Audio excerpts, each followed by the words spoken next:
সুপ্রিয় দর্শক, আমরা আছি একটি ভ্রাম্যমাণ দোকান। যে দোকানটা তিনি ঘুরা ঘুরা ব্যবসা করেন, কিন্তু দোকানটা দেখে আমার একটা প্রশ্ন জাগছে যে এই দেখেন, এই একটা নিচে একটা টুল, এই জায়গায় একটা টুল। তা আমি সাধারণত এই প্রশ্নটা জাগে, এইটা কিন্তু এই জায়গায় না, মানে ঘুরা ঘুরা বেছে উনি। তো ঘুরা ঘুরা যেহেতু বেছে, তাহলে এতগুলা জিনিস উনি কীভাবে নেয়?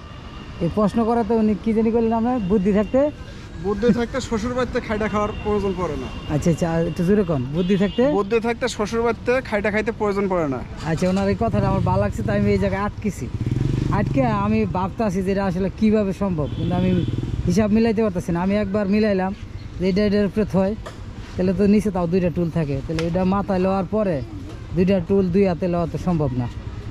এটা তো পুরা বেড়াছাড়া বেজে যায়। যেমন এনে দেখেন, এনে অনেক কিছু আছে, আরও মাল থাকে, হয়তো বা সকাল থেকে বিক্রি করতেছে, এই কারণে কিছু কমছে। এই জায়গায় আরও মাল থাকে, তাহলে কিন্তু অনেকগুলো মাল। তারপরে উনি যেটা কইলো যে ঠিক আছে, এটার উপরে দেয়, বুদ্ধিটা দেখেন, এইটা হচ্ছে কি এটার উপরে রেখে তারপর কি বান দিয়া তারপরে ওই যে নিচের যে টুলটা আছে, ওই টুলটা ওইটার ভিতরে ঢুকায় এইটা মাথায়, আর একটা হাতে আরেক হাত ওইটা ধরা লাগে সুযোগ থাকে। তো এই আমি কাউরে দেখি না যে এরকম দুইটা নিয়ে বিক্রি করতে, দেখছি যে হ্যাঁ একটা আছে, এই একটাই তো অনেকে নিতে চায় না, কি ওই আনিবা। আর এনে আছে গিয়া সব ভালো ভালো জিনিস, এগুলো তো জানেন, এটির নাম জানি কি জানি কয়, আমলকি। এটি তো খুব ভালো জিনিস, এটি উনি বিক্রি করতেছে। তেঁতুল, তারপর সব ফল, তারপর ওই যে আমরাগুলা খাইতে হবেছে। আর হচ্ছে গিয়া যেহেতু গার্মেন্টস এরিয়াতে গেছে, এই বাদাম চানাচুরগুলা যখন মানুষ ডিউটিতে যায় তখন মানে এগুলো নিয়ে যায়, অনেকে বাইরের সময় যে এগুলো নিয়ে যায়, বা ঢুকার সময় ফ্যাক্টরিতে এগুলো নিয়ে যায়। উনি এই দুইটা দিয়েই ব্যবসা করতেছে।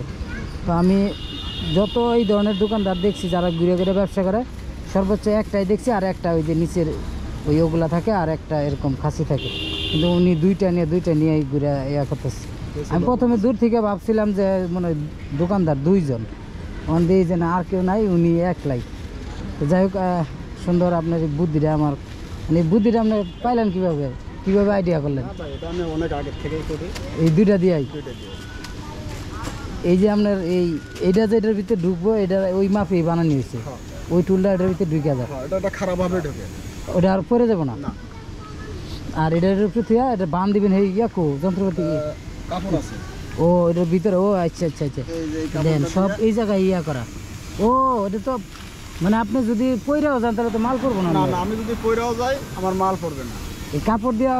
ওহো, মানে তাহলে রাবার সিস্টেম, ঠিক আছে, এরপরে বাঁধ দেই। মানে ওই জায়গায় দেখেন, ওই জায়গায় নিচে ওটার ভিতরে কাপড় রাখা আছে, ওটা এমন সুন্দরভাবে বাঁধে যেন যদি কোনো আছে না, যেহেতু হাঁটাহাঁটি করে সবসময় তো নিচের দিকে তাকানো যায় না, হয়তো একটু উষ্টা খাইলেও কিন্তু ওনার মাল পড়বো না, ওরকম ব্যবস্থা করে বাঁধে। কেমন বিক্রি হলো কেমন আজকে? আলহামদুলিল্লাহ ভাই, ভালো হয়েছে। এটি তো অলরেডি শেষই, একদিনে মোটামুটি 1000-1500 হয় না? 1000-1500 হলে তো 300-400 টাকা তো লাভ হয় না ভাই, আমার রোজ থাকে, তাছাড়া তো আর চলবো না। যাই হোক, এটাই ওনার প্রথম কথাটা, যেটা এটাই যে বুদ্ধি থাকলে গরদামে থাকতে হয় না, এটা সবার মাথা রাখতে হবে। পুরুষ মানুষ যারা আসলে তারা আল্লাহ তাদেরকে এরকমভাবেই বানাইছে পরিশ্রম করার লাগে। এখন যদি আপনি আলসেমি যেরকম যে কাজ পাই না অমুক তমুক, ওই জায়গায় চাকরি হয় না, এটা সেটা আসলে যার নিজের কাছে। উনি দেখেন একটা দোকান না, দুইটা দোকান চালাইতেছে, এটা যার নিজের কাছে না, নিজের কাছে সব কিছু। এখন আমি যদি মনে করেন কাজ না করে কই যে দেশে কাজ নাই, তাহলে ওইব। এখন আপনি কিন্তু দুইটা দিয়ে ঠিকই ব্যবসা করে টুকটাক আপনি চালাই নিতেছেন। এখন আপনি যদি মনে করেন এই যে একটা অনেকে একটা করে, আপনি কিন্তু যে বুদ্ধি খাড়ায় দুইটাই কিন্তু আপনি করতেছেন, পরিশ্রম কিন্তু একই সমান হইতেছে। ওই যারা একটা নিয়ে করতেছে, আপনার দুইটা নিয়ে আপনি যেই সিস্টেমে কইতেছেন, তাহলে পরিশ্রম কিন্তু একটাই, কিন্তু আপনি আইটেমটা কিন্তু ডাবল রাখতে পারতেছেন। খালি একটা রাখলে কিন্তু সব কিছু রাখা সম্ভব না। যাই হোক, ওনার আইডিয়া দেখে এবং ওনার ব্যবসার যে সিস্টেমটা দেখে খুব ভালো লাগলো। ভাই নামটা জানি কি? মোহাম্মদ সাইফুল ইসলাম। ভাই দোয়া করি আপনি ভবিষ্যতে আরও বড় ব্যবসা দেন, কোনো জায়গায় একটা দোকান দিয়া, যেহেতু আপনার যে ব্র্যান্ড আছে আরও সুন্দরভাবে দোকান করেন, এই আশা করি। সবাই ভালো থাকবেন, ওনার জন্য দোয়া করবেন, আমাদের চ্যানেলের সাথে থাকবেন। তো ভালো থাকুন, সুস্থ থাকুন, এই কামনাই করি।